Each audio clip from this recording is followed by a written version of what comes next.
Good morning, have a beautiful day. Priya సహోదరి సహోదరుడా, దేవుడు మనల్ని ఏ ఒక్క బాధ్యతలో అయితే మనల్ని నిలబెట్టాడో అందులో మనం నమ్మకంగా జీవిస్తూ ఉన్నామా, లేకుంటే మనల్ని నమ్మిన వారికి మనం మోసం చేస్తూ ఉన్నామా? ఒక భార్య యొక్క బాధ్యతను మనం చూస్తే, భార్య భర్తను నమ్మి తన కుటుంబీకులందరినీ విడిచిపెట్టి భర్త చేయి పట్టుకొని వారి ఇంటికి వచ్చేస్తుంది కదా. తన భర్తతో జీవితాంతం కలిసి ఉండాలని తనకున్న వాటన్నిటిని విడిచిపెట్టి తన ఇష్టాలు అన్నీ పక్కన పెట్టి భర్తతో ఆమె వివాహం చేసుకున్నాక భర్తతో ఉంటుంది. సో అంత త్యాగంతో ఆమె నీ వద్దకు వచ్చినప్పుడు భర్త నమ్మకంగా ఉన్నాడా భార్యకి? లేకపోతే భార్య ముందు ఒకలాగా ప్రవర్తిస్తూ బయటికి వెళ్ళి ఆమెను మోసం చేస్తూ ఉన్నాడా?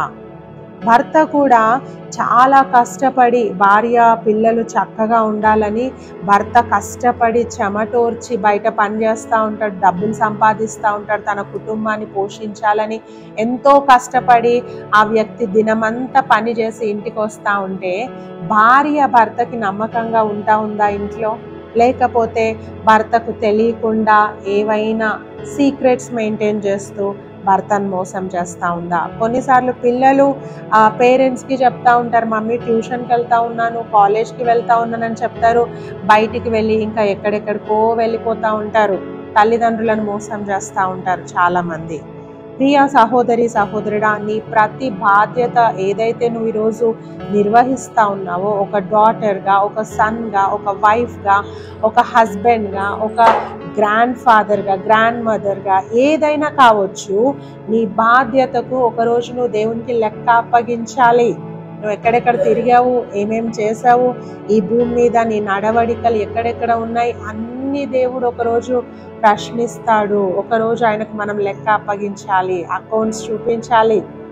మనుషులను మోసం చేస్తామేమో, మనుషులకు తెలియకుండా చాలా ప్లాన్స్ మనం వేస్తూ ఉండొచ్చు. మనుషులను మోసం చేయడం చాలా ఈజీ కావచ్చు మనకి, కానీ దేవుణ్ణి మోసం చేయలేము. ఒకరోజు మన రహస్య జీవితం అంతా తీర్పులోనికి దేవుడు తీసుకొస్తాడు. ఆ రోజు ఆయన ప్రశ్నిస్తాడు. ఆ రోజు చెప్పడానికి జవాబు నీ దగ్గర ఉందా? సో ప్రియా సహోదరి సహోదరుడా, నీవు దేవునికి నమ్మకంగా జీవించాలి. ఏ రోజైతే నువ్వు ప్రభు అయిన యేసుక్రీస్తును సొంత రక్షకుడుగా నీ జీవితంలో అంగీకరించావో ఆ రోజు నుండి మరణము వరకు నువ్వు నమ్మకంగా ఉండాలా దేవునికి, మరణించేంత వరకు. కొన్నిసార్లు అనుకుంటాం కొన్ని రోజులు బాప్తిస్మం తీసుకున్న కొద్ది రోజులు స్టార్టింగ్లో పరిశుద్ధంగా ఉంటే సరిపోతుందిలే, తర్వాత అవసరం లేదనుకుంటాం. నో. వివాహం వరకు పరిశుద్ధంగా ఉంటే సరిపోతుందిలే, నో. ఇంకా కొద్ది కాలం వరకు ఉంటే సరిపోతుందిలే, నో. మరణము వరకు నువ్వు నమ్మకంగా ఉండాలా. నిన్ను నమ్మి వచ్చిన వారిని ఎప్పుడు మోసం చేయొద్దు. నీ మీద నమ్మకం పెట్టుకున్న వాళ్ళకి ఎప్పుడు మోసం చేయొద్దు. దేవుడు కూడా బహుశా మన మీద చాలా నమ్మకం పెట్టుకున్నాడేమో, నా కుమార్తె నా పరిచర్య చేస్తుందని, నా కుమారుడు నా సేవలో వాడబడతాడని ఆయన కూడా ఎన్నో హోప్స్ పెట్టుకోవచ్చు మన మీద. మనము నమ్మకంగా ఉన్నామా, లేకుంటే దేవుణ్ణే మోసం చేస్తూ ఉన్నామా? ఒకసారి ఆలోచన చేద్దాం. పరిశుద్ధ గ్రంథాన్ని చదువుకుందాం. ప్రకటన గ్రంథము 2:10. మరణము వరకు నమ్మకముగా ఉండుము, నేను నీకు జీవ కిరీటం ఇచ్చేదను. హల్లెలూయా. దేవుని వాక్యం చెప్తా ఉంది, మరణము వరకు నువ్వు నమ్మకంగా ఉండు, నేను నీకు జీవ కిరీటాన్ని ఇస్తాను అనని.